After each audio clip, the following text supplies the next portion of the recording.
Hi, and welcome to the Serial Killers podcast. It's a podcast all about the pests, diseases, and problems that affect arable crops. Each week, we're going to do a deep dive into one of those particular problems. Okay, Josie, our next serial killer is the dreaded blackgrass. Alopecorus, of which there are 29 species. 29 species in that genus, and the main one that we're interested in is? Myoceroides. Myoceroides. Alopecorus myoceroides. And do you know what that name means? No, I don't. I'll let you enlighten me. I checked in with our former colleague, Adrian Stockdale. Adrian. He literally wrote the book, Plant Names Simplified. Yes, he did. And he's told me that Alopecorus means fox-like and Myoceroides means mouse-like. So this is referring to the panicle, the ear where all the seeds are held, and obviously looks like a fox's tail. It is. And so all of the species in this genus have this sort of foxtail seed head, which is notoriously bad at losing its seed into cereal crops. Other names for blackgrass include slender meadow foxtail, twitchgrass, and black twitch. Do you come across any others? No, I haven't. No. Maybe some of the listeners know some other names for us, probably with expletives. This would be probably. Over 18s only podcast if a lot of people talk about blackgrass. Because there's another name for it. I heard it being described as the foot and mouth disease of cereal crops. Oh.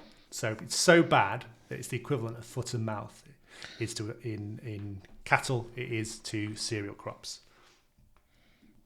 And so obviously if something's going to be compared to foot and mouth disease, it's got to be pretty bad, and yield losses to blackgrass, if you do nothing about them, can get up to 50% of your crop, which for a weed is just unbelievable, really, isn't it? Absolutely. Crazy.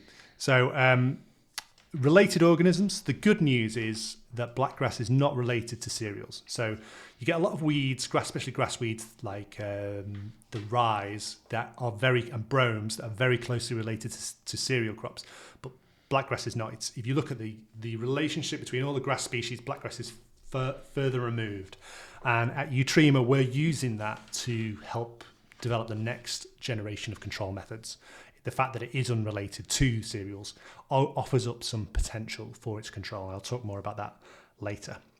Identifying blackgrass can be difficult, especially early on, because obviously as plant scientists, we like to have flowers to identify plants for sure. But obviously as a farmer, you guys need to be able to identify weeds early on. So what are some of the tips for identifying blackgrass?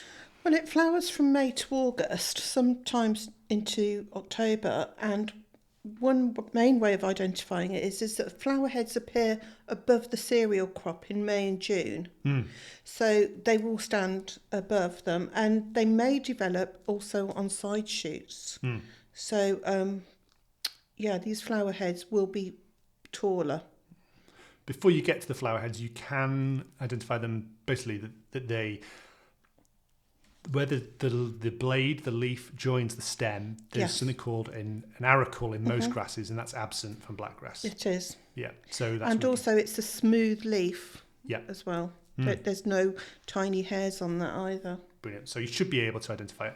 Certainly around here, we're based in Daventry, Utrema, and we are probably the epicentre for blackgrass damage, and you'll find blackgrass everywhere in the fields around here. Yeah, it's mainly in the cereal growing areas of southern and eastern England on the map. In fact, I've got a map. Yeah. And because we've started the blackgrass biology group, every farmer who's registered an interest in that, I mapped out last night. And as you can see there, it is the southeast. And traditionally, you would say East Anglia and Essex are the hot spots. However, certainly not Norwich.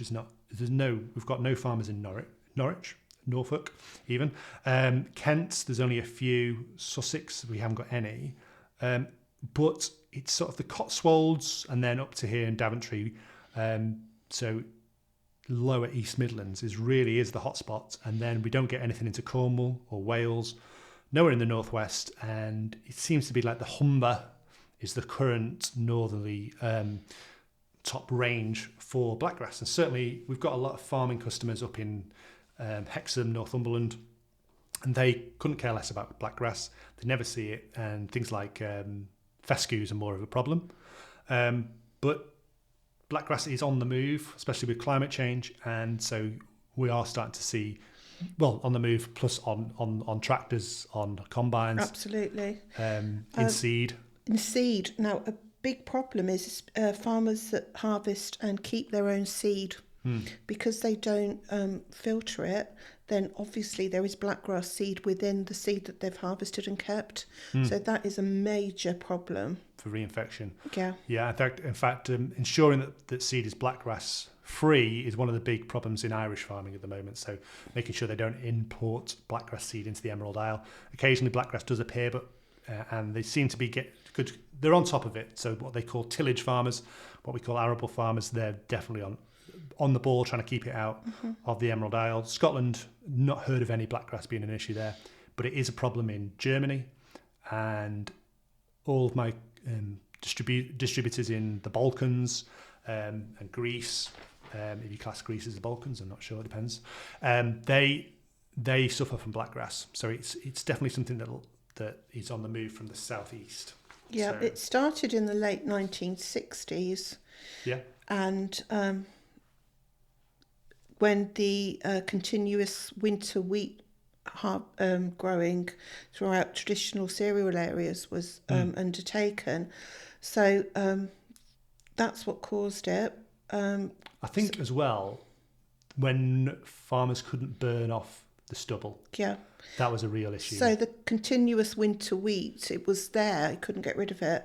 Early drilled crops and minimal cultivation actually is a factor for it to grow and spread, because you're not turning that soil over, so you're not burying those seeds. By not burying them, they're on the surface and they're always going to germinate. Yeah, and I think min-till, no-till, regenerative farming has ample benefits, but when it comes to blackgrass, it can be an issue. And because blackgrass seeds have very limited dormancy, they can germinate straight away. So straight off the plant, they can germinate, so which means they get going, and if they're not being ploughed, they're not dying because of that. Whereas something that, like a poppy seed is a dormant seed that can live for decades in the soil.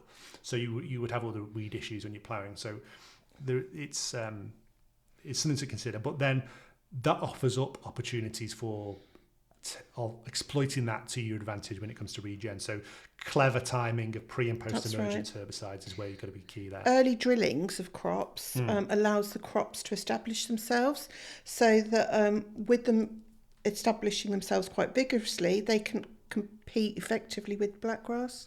So there will be spring drill crops. Early drillings. I think when it gets really bad, they sort of have to abandon autumn sown cereals, and then certainly wheat, and then barley seems to be a good one for outcompeting blackgrass. Yeah. So we said yield losses can be up to 50%. They might be just 5% to begin with, but that's when the costs kick in. So the control method costs are very expensive, and it can be what could cripple you in a cereal farming, really. Well, it seems to be herbicide resistant. Yep. So that's kind of a problem. So you have to tackle it with a three-pronged approach. All right. Which is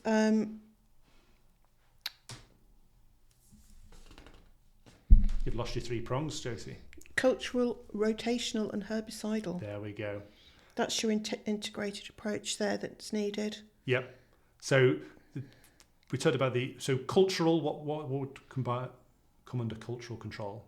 I guess using toppers and things like that. Have you seen these toppers that go across the wheat and the barley, and they just cut the heads? As we said before, the blackgrass flower heads appear above the crop. That's right. Yeah, so you can go along and just mow them off. That's right. Now, people have different opinions on whether these are actually value for money, whether it's a waste of time. They do have hoovers on the back, or vacuums on the back to get the seeds, but you could just be spreading the seed if you're not careful. Hand pulling, I guess, would come under that as well. Yeah, that's going to be a huge job on a field, though, isn't it? My goodness. But if you only had one or two plants, maybe, and have you seen it when they sprayed sprayed off crops to kill the blackgrass. No. It's really depressing. So even part of a field or a whole field has to be sprayed off with glyphosate to just scorched earth approach. That's just so bad. Yeah, it's a massive financial loss, but compared to letting the blackgrass and ecology and biodiversity as well, that's going to affect that. Yeah. What other herbicides did you come across other than? Didn't actually come across any herbicides as such. Yeah, so I came across flufenicet and pendimethalin, prosulfocarb. All these will all have trade names. Bayer, Syngenta, BASF are the three key leaders in the UK when it comes to pre and post emergence herbicides, and they'll have the expertise to make sure that farmers deliver those herbicides in the best way to control blackgrass. So that's not our area of expertise, so we won't delve too much into that. As we said, resistance is a big issue, and that's leading to the spread of blackgrass. Apparently it's quite bad in Leicestershire and Rutland. Yes, yeah, from here north into Leicestershire it's bad. It loves heavy soils. Loves heavy soils, absolutely. Yeah. However, it occurs in loves heavy land and can occur occasionally in sand and gravelly soil, but it has started to appear on chalk. Oh right. Bad times for the chalk farmers then. So it's so heavy soils anywhere it's compacted, it's going to love. Yeah, because the soil sits on the surface, and with not ploughing as traditionally fields were ploughed quite deeply, then those seeds are not going to be buried. The good news is that you can rotate the crop. So if you put in a non-cereal crop in next, so some beans or some oilseed rape, you can get control. And the population, the viability of those seeds is so low after a few years that you get really good control. So it drops by something like 60-70% the next year if you can get away from another cereal crop. So that's the good news about blackgrass. The fact that it grows so quickly from a seed is also it can be its downfall. So we've got here to talk about biological control. Now, I don't think have you found any biological control out there? No, I haven't. No. So that's something that we're hoping to develop here at Utrema. That's why we set up the Blackgrass Biology Group. If you go to our website, you'll see there's a tab that says Blackgrass, and farmers can sign up to that. And we're working with farmers to develop a biological control method. It's not going to be a silver bullet that kills blackgrass overnight, but it's going to be something that I'm hoping would reduce the fitness of blackgrass by 20 to 30%, and it would work alongside herbicides, maybe even compatible with herbicides, and would be a very minimal cost in comparison to herbicides. So hopefully we'll have something for this section of our podcast in a year's time where we can say, yep, loads of farmers are now using X to control blackgrass. 10 years ago, quite a number of arable farmers showed 53% of these farmers applied herbicides to control blackgrass, and that was 10 years ago. Yeah, that's crazy. So I guess pigeons might be the one form of biological control currently in use. One useful form for pigeons. It's funny when you say things like pigeons, because if you've ever tried to write a blog post with AI, which I've done recently, it gives you some crazy suggestions if you're not careful when it comes to biological control. So if you say, write me a blog post about you controlling worms on golf courses or something like that, and it'll say, encourage badgers and moles, which will eat the worms. Yes, that will really help. If you ask ChatGPT to write you a blog post about blackgrass control, it would say, encourage pigeons, which will eat the blackgrass. Yes, no, that's not going to work. Farmers are going to want to do that. So when it comes to thresholds of blackgrass, we're pretty much, if you're in Ireland or somewhere, or the north of England, you're going to have a zero tolerance, or you'd hope that you would have a zero tolerance to blackgrass. You wouldn't want a single plant there in your field. Whereas if you're in Daventry, you're probably just going to have to manage the population, I would have thought. So, and the way you do that is looking at counts per metre square, or square metre even. Yeah, interesting fact there. You only need 12 plants per square metre to lose 5% of your yield. And that just goes up and up, doesn't it? It goes up and up. And I guess there's probably not much government forecasts or maps, but something like the Botanical Society of the British Isles, they'll have maps of blackgrass, as they do every plant species in the country, and you'll be able to track that over time. So you'll be able to see how close your farm is to the forefront, the front line of blackgrass. There is a seed study being done currently by NIAB in Cambridge, along with the Boffin group of farmers, the On-Farm Trials Network, and they're looking to look at how many seeds of blackgrass are left at harvest on the plant. Now, around here, that's probably not very many. They're often shed way before harvest, but I'm not sure what the actual aims of the project are, but they're getting a lot of farmers to count seeds, so hopefully there's some control method will be recommended at the end of that. The problem is that with blackgrass, you only have to look at it and it starts shedding its seed. I've been harvesting blackgrass plants, and the seed gets off very, very quickly. Right, so that's its natural method of... One of the other things that we didn't mention is hammer mills on combine harvesters. That can destroy the seed that's going through the combine into the hay. I don't mean hay. Pardon? I don't mean hay. I mean straw, don't I? Okay. I always get those two things. You can tell I'm not a farmer. And so that hammer mills just break up the seed, physically destroy it. And then one of the things we haven't talked about is the diseases that blackgrass holds that can infect cereal crops. So Josie? Ergot. Ergot is a disease that is a fungus, and it blackgrass will suffer from this. Yeah, it's a host for it, and it will... Claviceps purpurea. Claviceps purpurea. I remember that from my degree days. It's one of those Latin names you tend to remember, and it's hallucinogenic, and so so it's got a precursor to LSD in it. But I definitely wouldn't advise any druggies to be taking it because it causes some nasty side effects, doesn't it? Well, it infects wheat. Yeah. So it's like not only the blackgrass, but it will infect wheat. Yeah. And in humans, it can cause ergotism. So if you eat anything that has this awful fungus on it, you might get headache, vomiting, diarrhea, gangrene in your fingers and toes. Wow. And that's due to the ingestion of the alkaloids produced by the fungus. Yeah. Any crop containing 70.1 grams of ergo per kilo is forbidden by law from being processed for human consumption. However, worryingly, I think, could be sold for animal feed.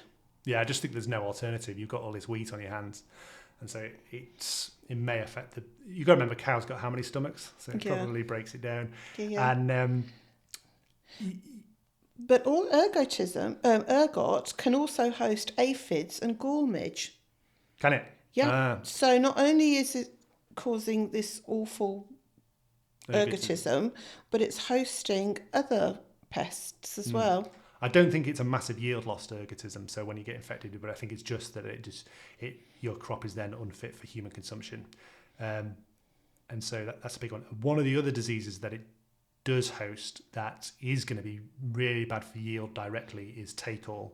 This is another fungal disease, and it results in your crop going totally yellow and before it's time for harvest. So it's not natural senescence. It is literally just take-all, as the name suggests. And as part of the blackgrass biology group, I got farmers to send in samples of blackgrass from all around the country with the hope that I could grow them hydroponically not hydroponically, but grow them in a grow room indoors and do some funky things with them. And I would say 95% of the plants died of take-all before I could get them to the point where I needed them to be. So that take-all was already there on the roots and would have been infecting cereal crops growing around the blackgrass.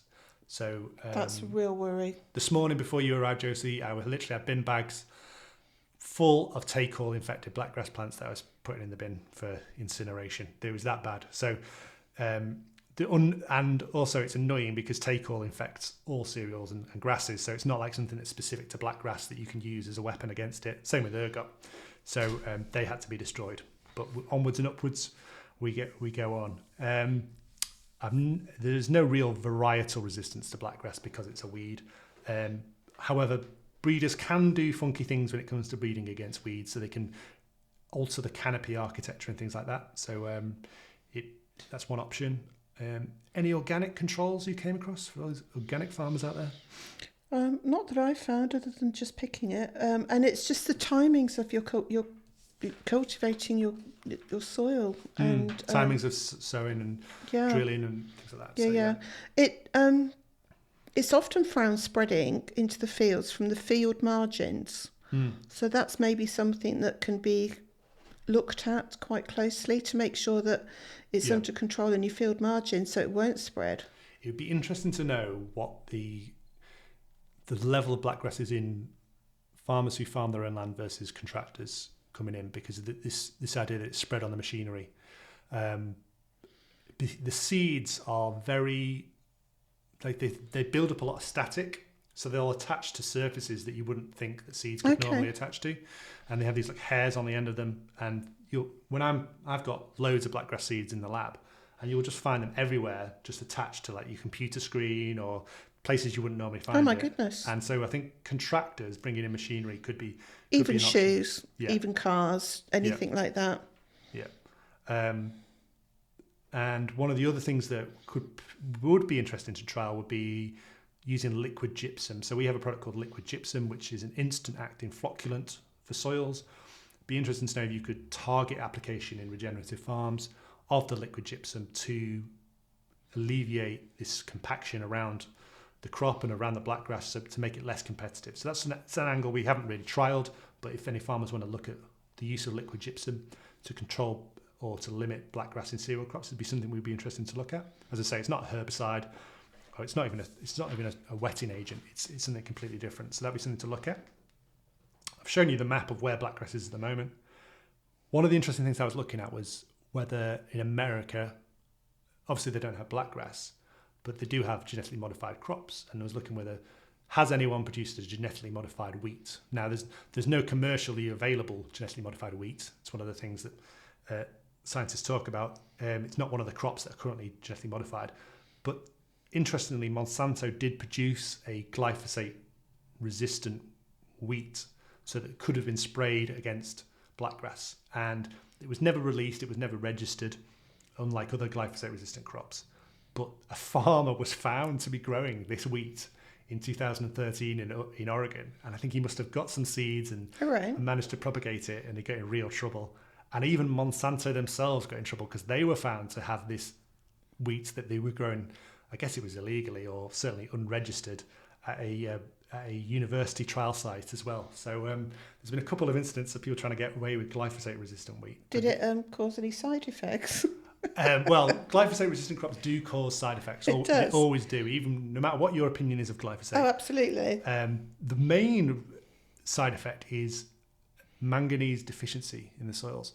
So if you use loads of glyphosate, the bacteria that make manganese available, or it locks out manganese, and so the bacteria in the plants, the beneficial bacteria, can't use them. And in the past, I've worked for companies that sold large amounts of manganese to things like places like Brazil and America because the glyphosate is locking it up. So that's one of the side effects. And then there's also issues around certain forms of cancer. That's right. And glyphosate. And people, whether it is toxic is extremely of extreme debate in agriculture and sciences. But with a glyphosate-resistant wheat, a grain, would that have side effects if you ate it once it was? It'd be interesting to know how much glyphosate remains. There's a thing about glyphosate as well, is that it's often claimed as soon as it hits the soil, it becomes inert. But it isn't destroyed. No, it's just inactive. That's right, but it's still there. Yeah, and it's still going to act in that compound. It's still going to have the features that compound has got. So whether they're positive or negative. So that's something for glyphosate. Well, this isn't a blog about glyphosate though, so we'll quickly get off this hot topic before we get lots of nasty emails. Can you think of any benefits of blackgrass here? Benefits? Yeah. Apparently it can be used in floristry. Can it? Yeah, because of these lovely foxtail flowers. Really? I'm sure they can come up with alternatives though. Yeah. At least one saving grace of blackgrass is it's not toxic to humans and animals. If it hasn't been infected with ergot. Yeah. So animals can eat it, and so you can get in there grazing the seeds and the plants. So it's non-toxic. Well, that could be a great feed for animals then, couldn't it? Yep. So, as I say, watch this space, or if you're interested, please join the Blackgrass Biology group on the Utrema website. Utrema, it's Latin for wasabi. Did you know that, Josie? No, I didn't. I'm still waiting for my wasabi plant from you. Oh, well, I've got one next door. Yeah. You can have, oh, that's not even a joke. I have. So yeah, if you're struggling to spell Utrema, just go and Google wasabi, Utrema, and then join the Blackgrass Biology group, and hopefully we'll have farmers developing their own control method for blackgrass very soon. Okay, thank you very much, Josie. Thank you. Okay, and until next time. Next time, absolutely. Goodbye.